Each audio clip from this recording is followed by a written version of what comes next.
After you watch this video, you're gonna have some great new strategies for coping with the anxiety we're all feeling. I'm Bill, this is Marley.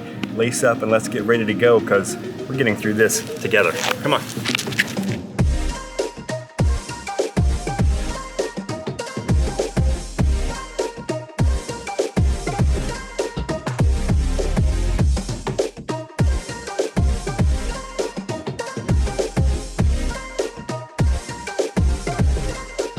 Hey everybody, these are crazy times we're living in, right? And this series of web videos is just designed to help you get through it. And we're gonna get through this together.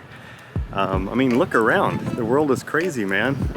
The American Psychiatric Association just did a survey and found 50% of people almost said they were feeling anxiety because of all that's going on.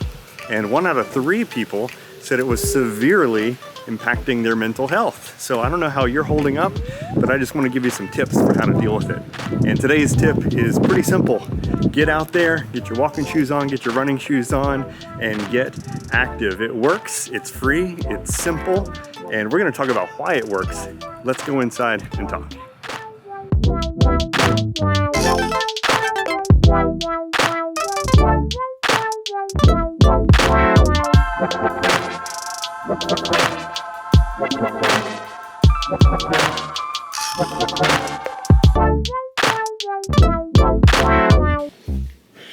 All right, we're gonna head back outside in just a little bit. I've got some creative ideas for you about how to stay active and how to exercise if maybe running's not your thing or you just need a little something more creative. We're also gonna talk to, and I'm gonna interview one of the top people in the world of fitness. I'm so excited for you to meet him. But before we do any of that, just a second to talk about why this is important and why this works, and it does work. As someone who suffered from anxiety, listen, this is one of the best things you can do to treat anxiety or depression, and it's completely free and easy and fun, but you just gotta do it, right? Now, I like to think of it like this. We know that exercise is good for the body. It lowers your blood pressure, it helps you control your blood sugar, it keeps your weight down and in check and maintain your muscle mass. It's good for the body, but it's just as good for the mind. And the reason I think is because the mind and the body are linked. When your body feels good, it's easier for your mind to feel good. I mean, just think about feeling tense. You know, we are tense in these tough times right now. And if you can do something to just take the tension level on your body down a notch, it's gonna make it easier for your mind not to have that tension. And what can happen is things spiral downward, where our mind makes it harder for our body to exercise, and that makes our body feel worse, which makes our mind feel worse, which makes our body feel worse. And I'm just telling you today, if you can take one small step toward reversing that spiral, you can have an upward spiral instead. Okay, so why does exercise work? Well, it has been scientifically shown to alter what's going on inside your brain. In fact, it increases the production of serotonin almost to the level of like taking an antidepressant. Now, this is no substitute for professional help, therapy, psychology, psychotherapy, and treatment with medicine if that's what you need. But studies have found that increasing your activity level actually produces serotonin in the brain, almost like an antidepressant, as well as endocannabinoids, which are kind of like endogenous opioids. I mean, just neurochemicals that make you feel good, and it's objectively proven. That's what that runner's high is all about, and it's something worth going for.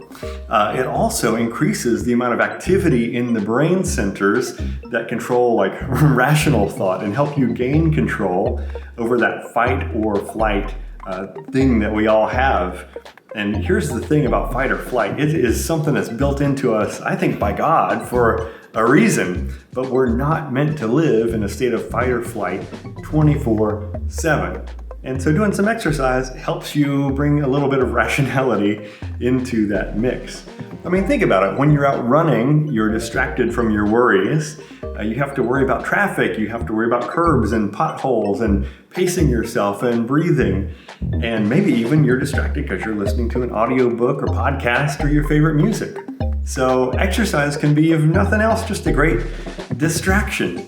And it teaches us also that we have mastery over our own bodies. And so we are pushing through challenges, pushing over hurdles, Our heart is racing, our breathing is shallow, and it's like we learn that we have control over that. And that's really powerful for someone who has anxiety, to be able to experience being short of breath and saying, no, I have control over this.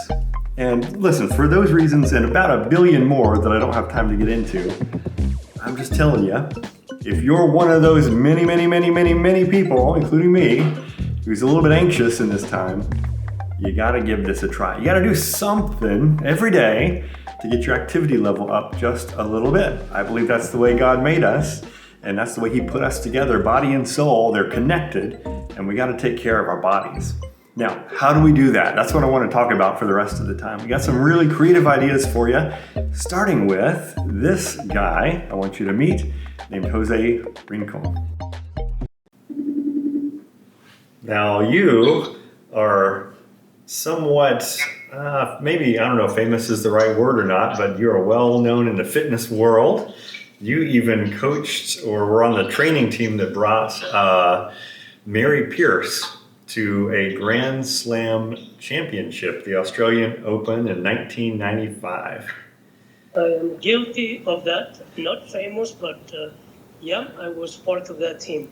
A lot of people are looking to make positive life change and maybe even take some steps toward being happier through fitness and dealing with anxiety through fitness. Do you have any words of wisdom? Well, I think it is a great idea to exercise, and it has been proven that is the best medicine by far. And the reason being is because by exercising, we get high in a very positive way by simply releasing endorphins. Awesome. Now, one of your favorite types of workouts is the high intensity interval workout. And I was wondering if you would share how that's done. Somebody that I follow and somebody that I have studied for many years is Professor Izumi Tabata. And Izumi Tabata is a professor of phys ed in a very famous university in Tokyo, Japan. And many years ago, what he did was he took two groups, if you will, and with one of the groups, he only had them do some sort of aerobic exercise. And then he took another group, and with this group, he put them through a very intense workout that consisted on 20 seconds of work and then 10 seconds rest. After a few weeks, he realized that the first group improved cardiovascularly only, but then the second group not only improved cardiovascular-wise, but also they became faster and stronger. So that is why I love that method of training, and I have been doing that for many, many years, not only with professional athletes, but with my players at the academy, where my youngest student is only 4, and my oldest is 84. So you can use it with anybody. You don't have to be a professional athlete. It's good for all of us. And I imagine that works with a variety of types of exercise. You could do squats for 20 on, 10 off, or lunges for 20 on, 10 off, or jogging at different intensities like that. Absolutely, and the only limit is your imagination. You just have to make sure that, if you decide to do lunges, you're using the right technique. And if you're using heavy squats, technique is paramount. Being creative, so now you can be creative and you can get a couple of cones, or you can get a container of peanut butter and your and your jelly, and you place them 12 feet apart, and then you're going to execute your volleys. So that would be exercise 1 on your circuit. And okay, you have no weight, you don't have any dumbbells. What you can do is get a couple of gallons of milk, and those are your weights right there. And you can either have 2 exercises, so you can go back to back and superset for a total of 4 minutes, or maybe you can have 4 exercises, so that way you're going to basically repeat each exercise twice. Or if you want to be creative, you can have 8 stations, and what you do is you work out extremely hard for 20 seconds, rest 10, and move on to the next stage. And earlier when you called me, Bill, I was doing my Tabata workout, and I kind of like to mix it up, and I mix it every day. Sorry. That was my cat. He likes attention. This is real life right here, real life in quarantine, isn't it? Well, I love that. I love your using the peanut butter and the jelly and the milk jugs, because that's a lot all of us have at our houses right now. So actually, Jess and I are going to go outside next on our big show here, and we're going to do just that. We're going to create some stations and have some fun. So thanks for your advice, Jose, and thanks for being with us. Take care. All right, we'll see you soon. Bye-bye. All right, wise words from Jose. Thanks, Jose. And here's a wise word from me. Hydrate. Hydrate. Hydrate. I'm coming here from Florida. I don't know where you are. It was 94 degrees today. Feels like 100, the weather app said, in the middle of April. Anyway, wherever you are, whether or not it's hot, hydration is important to feel good. Taking care of your skin, wearing sunscreen, properly warming up and cooling down. Don't ignore the important stuff, and don't hurt yourself. So don't start any physical activity without checking with your doctor first to make sure it's appropriate for you. And while we're talking about that, take care of yourself psychologically as well. This video and everything that I say is no substitute, like I said earlier, for professional help. And if you feel you may be a danger to yourself or others, press pause right now and call 911 and get some help.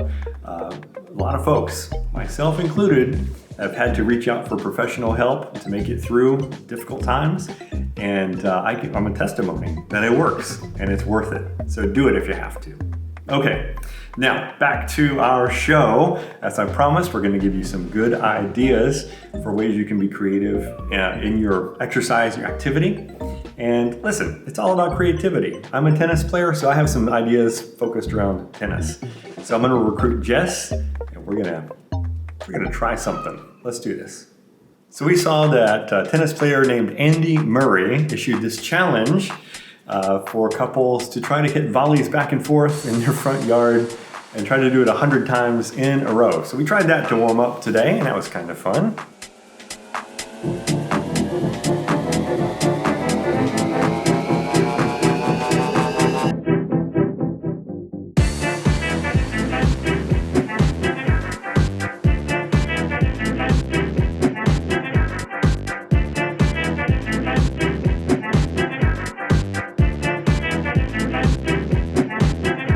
We didn't make it to 100. And then we decided, you know what? Let's do wall sits. If you've never done wall sits, they are just a ton of fun. Okay, they're not all that fun. And I've never won, so I knew Jess was going to win, but we just did a wall sit-off.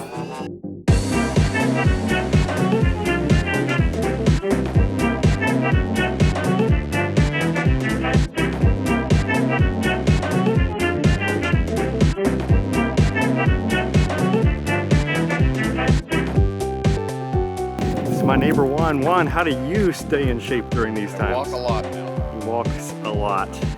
And no wonder, look at this guy. Becker.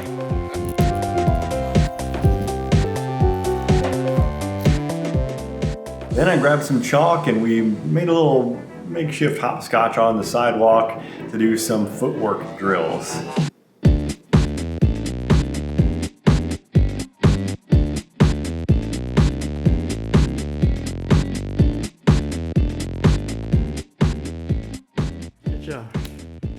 Finally, it's back inside to do a very easy way to do high intensity interval training, and that is the 7-minute app. Just 7 minutes, on 30 seconds, off 10 seconds. Check it out.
We did it.